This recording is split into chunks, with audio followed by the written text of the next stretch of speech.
तपस्या, परिश्रम, लगन, निष्ठा, हर एक मुश्किल कार्य को बहुत आसान और बहुत सरल बना देती है। बहुत आसान और बहुत सरल बना देती है। कोई भी कार्य हो, कहते हैं ना कि जहां चाह है वहां राह है, जहां चाह नहीं है वहां कोई राह नहीं है। अगर आपने चाह लिया बड़ा से बड़ा कार्य, आपकी निष्ठा है तो वो होकर के रहेगा, निश्चित होकर के रहेगा। आप लोग तो बहुत भली भांति जानते होंगे, कछुआ जानते? कछुआ पानी में रहता है, अंडा कहां देता है? जमीन में देता है। रहता है पानी में, लेकिन अंडा देता है बालू में, पानी के बाहर। अंडा देकर के ढक देता है और वो पानी में विचरण करता है। अपने बच्चों का पालन कैसे करता है वो? चिंतन से। कछुए का बच्चा कछुए के दिमाग में रहता है, दिमाग में रहता है। बच्चे का पालन अपने चिंतन से करता है, वो अपने चिंतन में रख करके करता है। कोई भी कार्य हो, यदि आपने अपने चित्त में बैठा लिया कि नहीं ये कार्य करना ही है, और कहते हैं ना कि सतमार्ग का कार्य हो, धर्म का कार्य हो, परमार्थ का कार्य हो, दूसरे का हित उसमें छिपा हो। मैं केवल एक बात की चर्चा नहीं कर रहा हूं, उसमें जगत का हित छुपा हो, भले उसमें आपका हित ना हो, लेकिन अगर उसमें समाज का हित है, दूसरों का उसमें हित है, धर्म का कार्य है, परमार्थ कार्य है, आत्म कल्याण का कार्य है, तो इस संसार में ऐसा कोई कार्य नहीं जो आप न कर सकें। ऐसा कोई कार्य नहीं जो आप न कर सकें। बस रही बात दिमाग में उसको बैठाना है और दिल को वहां पे लगाना है। अगर आपने उसको दिमाग में बैठा लिया और उस जगह पे दिल लगा दिया, तो कहते हैं जहां दिल लग जाता है, अगर सच्चा दिल लगा है तो पूरी कायनात मिल जाती है, लग जाती है उसको मिलाने के लिए।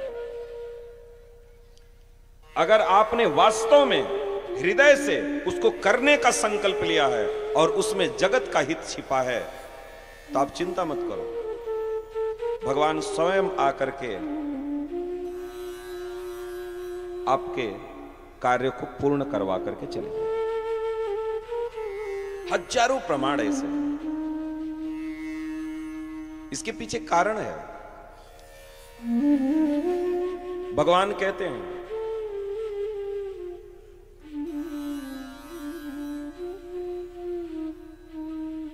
जो हमारा सतत चिंता करता है, एसाम सतत युक्ता नाम भजताम प्रीतिपूर्वकम तेसाम नित्याभियुक्ता नाम योगक्षेमम भयावह।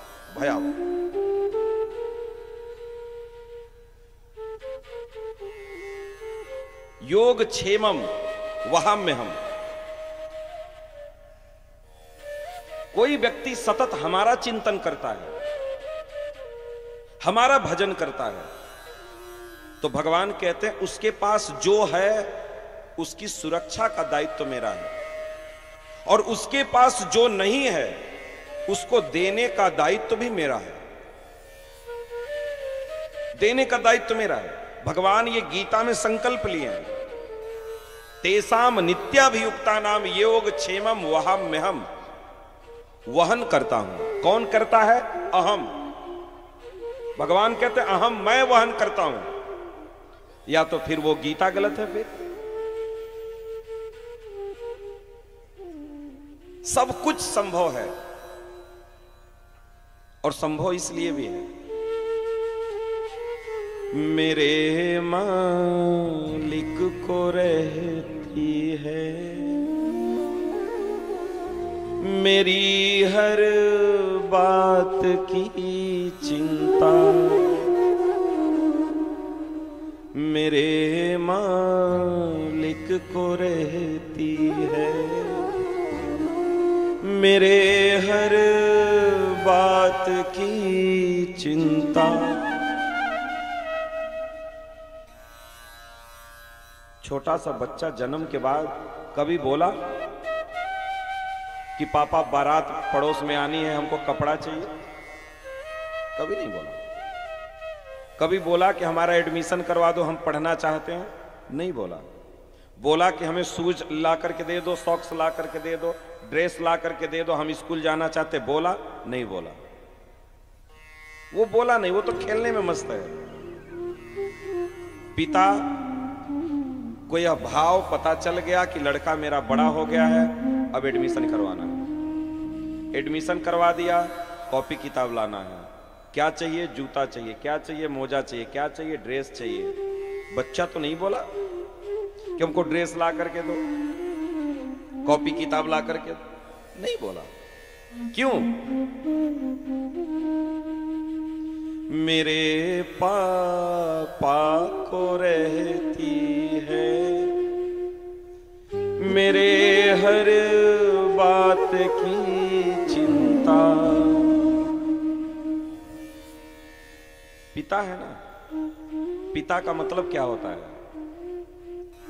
जो पालक होता है, पालयति रक्षयति, जो पालन करता है। देखिए, पिता और पति ये दोनों एक ही धातु से बने हैं। आप व्याकरण पढ़ेंगे तो पता चलेगा, पिता और पति दोनों एक ही धातु से बने हैं, और दोनों का एक ही अर्थ भी होता है, पालयति रक्षयति। जो पालन करता है आपका, जो रक्षा करता है, वही पिता होता है। और पति, पति का भी अर्थ वही होता है। जो आपका पालन करे, जो आपकी रक्षा करे, वही पति है, और पिता भी वही है। तो ये संसार में तो जितने हमारे पति हैं और पिता हैं, ये तो लोकल हैं। और आपको पता है कि असली ना हो तो नकली हो नहीं सकता है। जैसे आप मार्केट में देखे होंगे नकली नोट, आप लोगों ने देखा नकली नोट? देखा होगा। मैं बताऊं, अभी पिछली कथा में जहां मैं अभी कथा करके आया, एक लोग मंच से 500 की, 100 की, 200 की नकली नोट उड़ा दिए मंच से, नंदोत्सव में नकली नोट उड़ा दिया। अब नकली तो कुछ समय के लिए जो उड़ रही हो तो असली ही दिखती है, तो जिनको मिला वो लूट लिए, लूट के जेबा में डाल लिया। पहले और लूट लो, बाद में देखेंगे। बाद में खोल के देखा तो वो नकली। तो सब लोगों ने तो फाड़ दिया, लेकिन किसी एक चालाक बंदे ने उसको अपने जेब में रखा रह गया। और जब व्यास पूजा होने लगी अंतिम दिन, तो वो ला करके हमारे यहां चढ़ा गया। तेरा तुझको अर्पण क्या लागे मेरा, भाई यहीं से मिला, यहीं दे दिए ला करके। तो आप सब जानते हैं कि अगर असली ना हो तो नकली बन सकता है क्या? नहीं बन सकता। अगर इस संसार में कोई नकली वस्तु है, इसका मतलब यही है कि इस संसार में उसका असली रूप निश्चित है। इसीलिए हमारा परम पिता, असली पति हमारा है, इसीलिए उसके डुप्लीकेट यहां सब टहल रहे हैं। वो असली ना हो तो ये नकली कोई तैयार नहीं कर सकता, किसी को तैयार नहीं कर सकता। असली है इसलिए नकली है। इसलिए असली हमारे साथ हमेशा रहता है और हमेशा रहेगा। यहां है, यहां भी रहेगा, वहां है, वहां भी रहेगा। लेकिन यहां वो चाहे पिता हो, चाहे पति हो, कोई गारंटी नहीं है, कोई गारंटी नहीं। ये कब तक हमारे साथ हैं, कोई गारंटी नहीं, कोई ठिकाना इनका नहीं। तो बताओ, मान लो मैंने अपना किसी को पिता मारा, जैसे मान लीजिए अभी प्रेजेंट में हमारे पिता नहीं है, हमारे पिता का दायित्व तो था क्या? पालयति रक्षयति, यही तो मतलब है ना, पालन करना, रक्षा करना। तो हमारे पिता तो चले गए, हमारे पिता तो इस धराधाम में नहीं है, तो हमारा पालन और रक्षण कौन कर रहा है? हमारी रक्षा और हमारा पालन कौन कर रहा है? बहुत बारीकी से समझना इस बात को। कौन कर रहा है?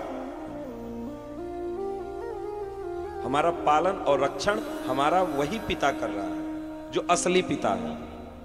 उसको खोने का कोई भय नहीं है, छोड़ने का कोई भय नहीं है। वो हमको छोड़ता नहीं, हमें छोड़ करके कहीं जाता नहीं, कभी त्यागता नहीं, कुछ नहीं करता। लेकिन हमने जिसको पिता माना वो हमारा साथ दिया, अधूरे में हमको छोड़ के चला गया। तो वो हमारा पालन कहां किया, हमारी रक्षा कहां किया? इसलिए इस संसार में जितने लोग हैं, वो चाहे पति हो, पिता हो, चाहे कोई भी हो, ये सब लोकल ब्रांड के लोग हैं। इनकी कोई गारंटी नहीं है। ये जब तक हैं इनके साथ प्रेम से रहो। लेकिन हम लोग भूल क्या करते हैं? भूल बस एक ही करते हैं कि जब ई नकली मिल जाता है तो असली को भूल जाते हैं, इसी में लग जाते हैं। जब वो उसको भूल जाते हैं, इनके पीछे लग जाते हैं, जब ये छोड़ करके चला जाता है तब हम रोने लगते हैं, अब हमारी कौन रक्षा करेगा? काश इसके रहते रहते हम अपना सर्वस्व उसको मान लिए होते तो इतना दुख ना होता। तब केवल एक ही दुख होता कि जो हम साथ में रहे हैं, उतना ही दुख होता। वो यादें ही दुख देती है। लेकिन आज के डेट में कोई मर जाता है तो रोता आदमी क्यों है पता है?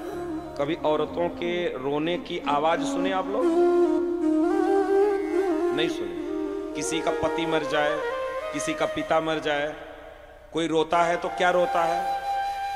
अब आप लोगों के यहाँ कैसे, हमारे यूपी में तो बहुत औरतें रोती हैं, अब हमको कौन देखेगा, यही सब बोल के रोती ना। अब हमको कौन देखेगा, अब हम क्या करेंगे, अब ये काम कौन करेगा, वो ऐसे ऐसे करते थे। उनके क्रियाकलाप को लेकर के वो रोती है, बोल बोल करके। रोने का मतलब क्या हुआ? कहीं ना कहीं वो ये कह रही है कि अभी तक तो ये थे, हमको खिला रहे थे, अब कौन खिलाएगा, इसलिए मैं रो रही हूं। काश ये पहले हम मान लिए होते कि वही हमको खिला रहा है, दाता एक राम जी भिखारी सारी दुनिया। काश हम ये बात मान लिए होते कि वही खिला रहा है, तो केवल एक ही दुख होता कि चलो साथ में थे इतने दिन, आज हमको छोड़ करके चले गए। इतना दुख होता। लेकिन जानते हैं, जहां स्वार्थ से जुड़ाव होता है, जहां स्वार्थ से लगाव होता है, वहां पे दुख ज्यादा होता है। और दुख होने का केवल कारण उसका स्वार्थ होता है, उसका स्वार्थ होता है। जैसे ही उसके स्वार्थ की पूर्ति ना हो, फिर देखो उसका। अभी आपकी पत्नी आपसे कहेगी ऐसा एक ठो साड़ी हमको चाहिए या एक ठो हार हमको चाहिए, और आप मना कर दीजिए, फिर देखना सुबेरे तुम्हारी हालत क्या होती है। तुमको मुर्गा बनाई देगी सुबेरे। हाँ, कुछ मांग ले वो, तो फिर आप ना दो उसको, तो फिर देखना। और वैसे आपकी भी हालत है।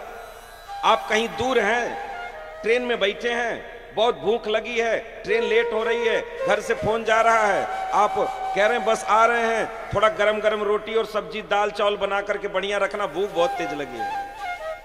और तुम आओ घर में घुसो और को खाना लाओ, तो बोलेगी अभी बना रहे हैं, तब आपको क्या करेंगे? फिर आपका गुस्सा देखोगे। तो हर एक व्यक्ति का एक स्वार्थ जो उसके सामने प्रकट होता है, वो स्वार्थ ही उसको दुख देता है। दुख का कारण वही है। इसलिए पालयति रक्षयति,